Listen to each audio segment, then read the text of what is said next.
Hi guys, आज हम पढ़ेंगे स्वेदन के दो तीन भेद, अमाशय तथा पक्वाशय दोषों में स्वेद, वृषण नेत्र हृदय में स्वेद, आचार्य चरक और चरक संहिता के अनुसार। तो टॉपिक को थोड़ा डीपली समझते हैं। स्वेदन के दो तीन भेद मतलब स्वेदन के जो दो भेद हैं और तीन भेद हैं, यानी कि स्वेदन के जो टू टाइप्स दिए गए हैं और थ्री टाइप्स दिए हुए हैं, उनके प्रकार दिए गए हैं, वो देखेंगे। फिर अमाशय तथा पक्वाशय पक्षादिगत दोषों में श्वेत। अमाशय अमाशय मतलब जो हमारा अनडाइजेस्टेड फूड होता है, जैसे कि उसका फिजिकल डाइजेशन हो चुका होता है, अमाशय यानी कि स्टमक में रहता है। आम का आशय अनडाइजेस्टेड फूड का आशय यानी कि अमाशय यानी कि स्टमक उसमें। और पक्वाशय पक्वाशय मतलब पक्व अन्न का आशय, मतलब जब फूड डाइजेस्ट हो जाता है अच्छे से तो वो लार्ज इंटेस्टाइन में जाता है, तो लार्ज इंटेस्टाइन को कहते हैं पक्वाशय।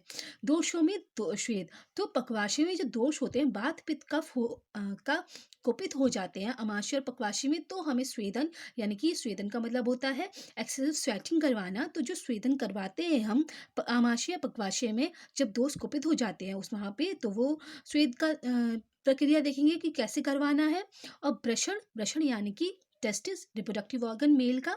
और नेत्र आई और हृदय में स्वेद कैसे करना है, मतलब कितनी देर तक करना है, किस तरीके से करना है, क्या प्रोसेस है उसका, वो भी देखेंगे। ठीक है, और ये हम देखेंगे आचार्य चरक या चरक संहिता के अनुसार। ठीक है, तो अब श्वेत के सबसे पहले तीन भेद देखते हैं। जो तीन भेद है वो देखेंगे, यानी कि थ्री टाइप्स जो है श्वेत के, स्वेदन के, वो देखेंगे। तो श्लोक पर आते हैं। व्याधो शीते शरीरे चा महान स्वेदो महाबले, दुर्बले दुर्बला स्वेदो माध्यमे मध्यम मध्यमो हिता। इसका रेफरेंस है चरक के सूत्र स्थान के 14 चैप्टर का नाम है स्वेदाध्याय, उसका 7वां श्लोक। ठीक है, तो इस श्लोक के पदक शब्द का देखते हैं। व्याधो व्याधो मतलब व्याधि यानी कि रोग, डिजीज, विकार। जो डिजीज होती है उसे व्याधि कहते हैं। शीते मतलब शीतकाल यानी कि सर्दी का मौसम, जब सर्दी हो रही होती है मौसम में। ठीक है, और शरीर यानी कि शरीर यानी कि बॉडी। चा महान स्वेद करना है अगर महाबल है।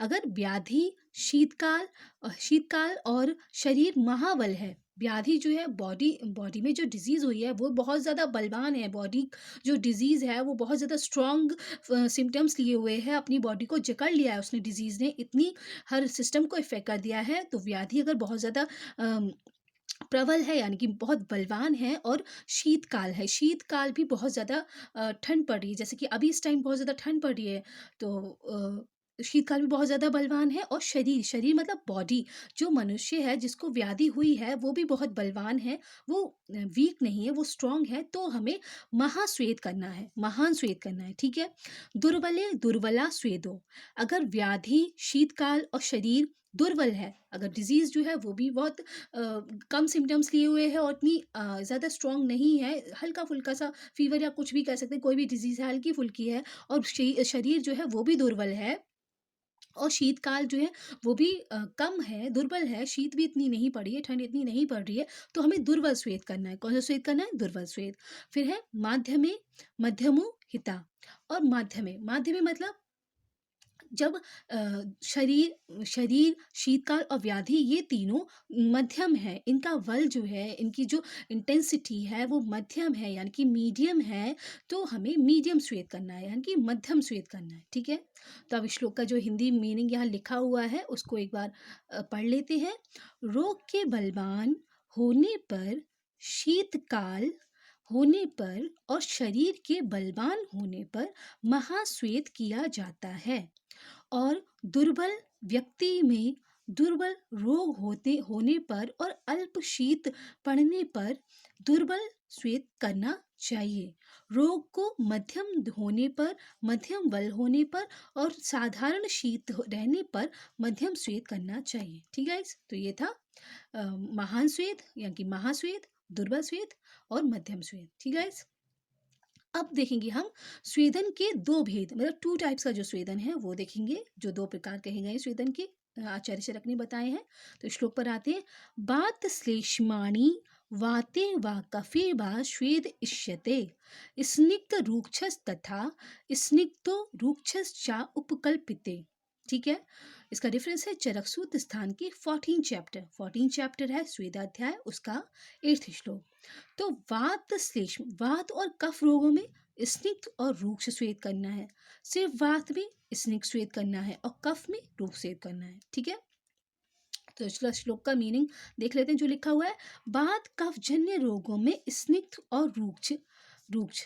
ठीक है, वात कफजन्य रोगों में स्निग्ध और रूक्ष। वातजन्य विकार में स्निग्ध, वाते व स्निग्ध, और कफजन्य विकार में रूक्ष द्रव्यों से बनाया हुआ श्वेत करना चाहिए, और कफ में रूक्षस या उपकल्पिता। ठीक है, तो वात कफ में करना है रूक्ष और स्निग्ध दोनों, और वात विकार में करना है स्निग्ध श्वेत, और कफजन्य विकार में करना है हमें कफजन्य विकार में करना है रूक्ष श्वेत। ठीक है, लेकिन अब इनकी एक एक्सेप्शन भी है कि हमें एक एक्सेप्शन है जो कि दिया गया है अमाशय तथा पक्वाशयगत दोषों में स्वेद विधि। अगर अमाशय जो हमारा अनडाइजेस्टेड फूड का आशय है, यानी कि आम का आशय है, आम को ही कहते हैं अनडाइजेस्टेड फूड, उसका आशय है यानी कि स्टमक है, और पक आशय है, पक्वाशय है, पक्व अन्न का आशय है, मतलब जब फूड डाइजेस्ट हो गया है उसका आशय है, वो पक्वाशय है। तो उसमें वात पित्त कफ अगर दोष हो जाते हैं, कुपित्त, तो क्या स्वेदन विधि है, क्या कैसे स्वेदन करना है, कैसे फोमेंटेशन यानी कि एक्सेसिव पसीना बॉडी से कैसे निकालना है, वो देखेंगे हम। ठीक है, तो अमाशय गते वाते कफे पक्वाशे आश्रिते रूक्ष पूर्वो हिता स्वेदा स्नेह पूर्वस तथावचा। तो अमाशय में वायु, अमाशय में वायु कुपित हो तो रूक्ष द्रव्यों के द्वारा श्वेत कराकर बाद में स्निग्ध द्रव्यों द्वारा श्वेत करना चाहिए। तो अमाशय में वायु कुपित हो, अगर अमाशय, अमाशय जो हमारा अनडाइजेस्ट फूड स्टोर करने का आशय है, आम का आशय है, उसमें अगर वायु कुपित हुई, वायु अगर कुपित हुई तो रूक्ष द्रव्यों के द्वारा श्वेत कराकर बाद में स्निग्ध द्रव्यों द्वारा श्वेत करना चाहिए। ठीक है, रूक्ष पूर्वो यानी कि रूक्ष पहले करना है। ठीक है, किसमें, अमाशयगत वात, अमाशयगत में वात कुपित हुआ तो सबसे पहले रूक्ष श्वेत पहले करना है। और इससे पहले हमने देखा था कि वात जन्य विकार में स्निग्ध श्वेत करना है, लेकिन जब अमाशय में वात कुपित हुआ है तो रूक्ष पूर्व, पूर्व मतलब होता है पहले, तो रूक्ष श्वेत पहले करना है। उन्होंने बताया स्निग्ध, लेकिन अमाशयगत वात में बता रहे हैं रूक्ष श्वेत पहले करना है। ठीक है, और अगर पक्वाशय में करना है, यदि पक्वाशय में कफ कुपित हुआ तो पहले स्निग्ध द्रव्यों से द्वारा स्वेदन करना चाहिए, और स्नेह पूर्वस तथावचा पक्वाशय आश्रित स्निग्ध, स्नेह पूर्वक तथावचा। पक्वाशयगत में अगर हमारा कफ कुपित हुआ, पक्वाशय में कफ कुपित होता है तो हमें पहले स्नेह करना है, स्नेह पूर्व, स्नेह श्वेत पहले करना है। और हमने ऊपर पढ़ा था कि कफजन्य विकार में रूक्ष द्रव्यों से बना हुआ श्वेत करना है, लेकिन अगर पक्वाशय में कफ कुपित हुआ तो कफजन्य में हमें पहले स्निग्ध करना है, बाद में रूक्ष करना है। ठीक है, अब इसके मीनिंग को देख लेते हैं। अमाशय में वायु कुपित हुई तो रूक्ष द्रव्यों के द्वारा स्वेदन कराकर बाद में स्निग्ध द्रव्यों द्वारा स्वेदन करना चाहिए। यदि पक्वाशय में कफ कुपित हो तो पहले स्निग्ध द्रव्यों द्वारा स्वेदन कराने के बाद रूक्ष द्रव्यों से स्वेदन कराना चाहिए। तो ये बहुत इंपॉर्टेंट है, ये एक्सेप्शन है। तो अमाशय में अगर वात कुपित हुआ तो सबसे पहले हमें रूक्ष करना है, उसके बाद स्निग्ध करना है, और पक्वाशय में अगर कफ कुपित हुआ तो पहले हमें स्निग्ध करना है, उसके बाद रूक्ष करना है। ठीक है, तो ये था अमाशय तथा पक्वाशय दोषों में स्वेदन विधि। अब हम देखेंगे वृषण, नेत्र, हृदय में क्या क्या स्वेदन विधि है। वृषण, नेत्र और हृदय में वो देखेंगे। ठीक है, तो वृषण आदि स्थान पर स्वेद मात्रा, वृषण मतलब जो टेस्टिस होती हैं और जो रिप्रोडक्टिव ऑर्गन होता है उसे ही वृषण कह सकते हैं। तो वृषण में, हृदय में आदि लिखा हुआ है ना, आदि, तो वृषण, हृदय, नेत्र में स्थान में श्वेत कैसे करना है। ठीक है, तो वृषणों हृदय दृष्टि स्वेद एन मृदु नैव वा मध्यम वक्षणों शीर्ष अंगव अंग अवयव अभिष्टता। इसका रेफरेंस है चरकसूत्र स्थान के 14 चैप्टर है स्वेदा अध्याय, उसका 10th श्लोक। तो वृषण में, हृदय में, दृष्टि में या तो स्वेदन करना है तो मृदु करना है, ना एव और नहीं करना है। ठीक है, मध्यमम वृक्षणों शेष अंगम अभिभो, और इससे अतिरिक्त अंगों में रोग अनुसार तथा आवश्यक अनुसार स्वेद करना चाहिए। ठीक है, तो वृषण, अंडकोश, हृदय, नेत्र इनका स्वेदन नहीं करना चाहिए या मृदु स्वेद करना चाहिए। इससे अतिरिक्त अंगों में रोगानुसार तथा आवश्यकता अनुसार स्वेद करना चाहिए।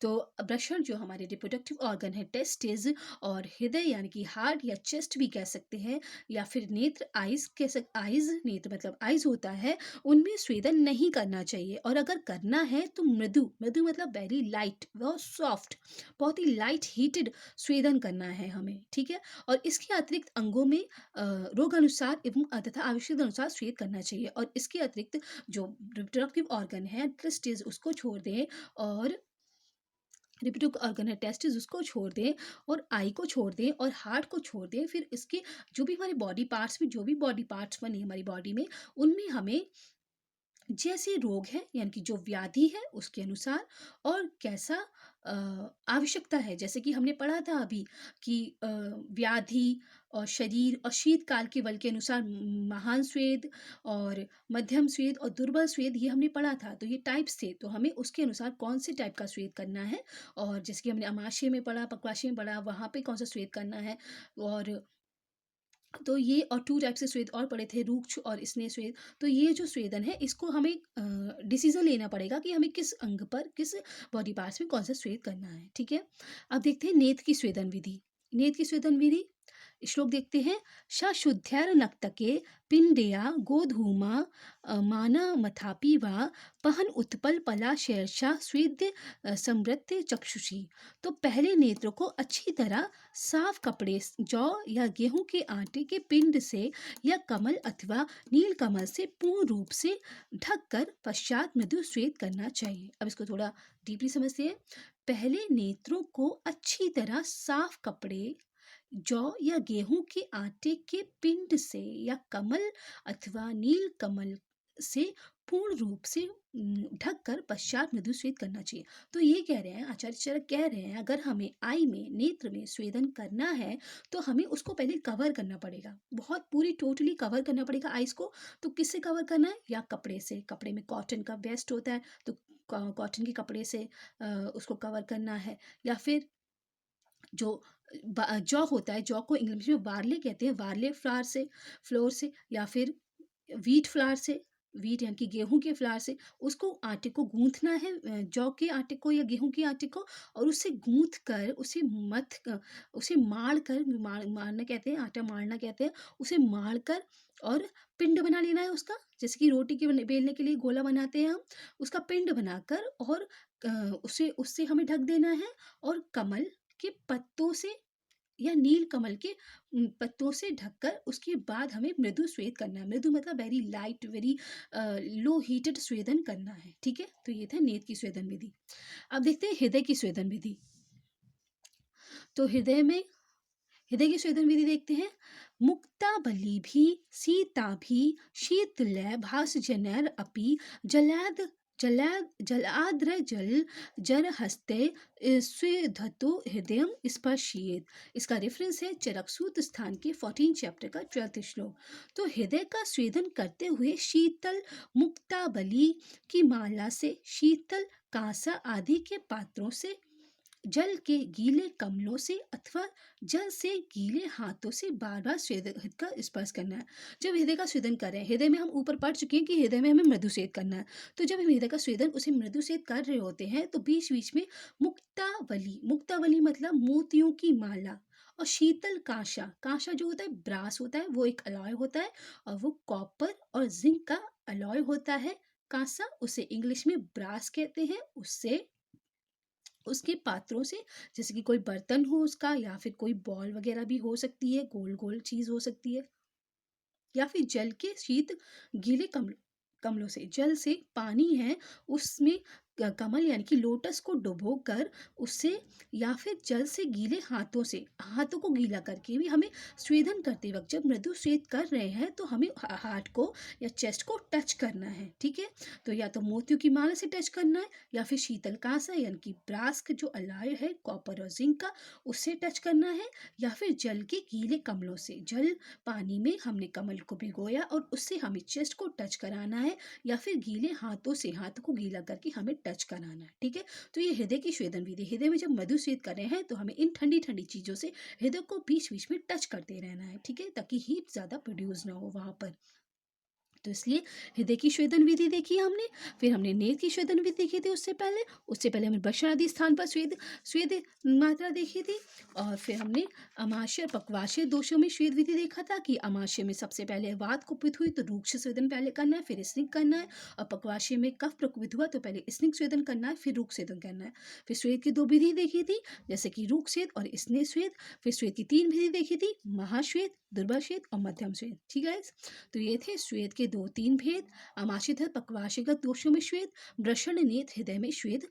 ठीक है गाइस, तो इससे आगे वाले वीडियोस में हम और भी इंपॉर्टेंट टॉपिक्स आचार्यों के अनुसार, आचार्य सुश्रुत, आचार्य चरक, आचार्य बागभट्ट के अनुसार डिस्कस करेंगे। Till then have a nice day. Thank you. जय हिंद, जय भारत।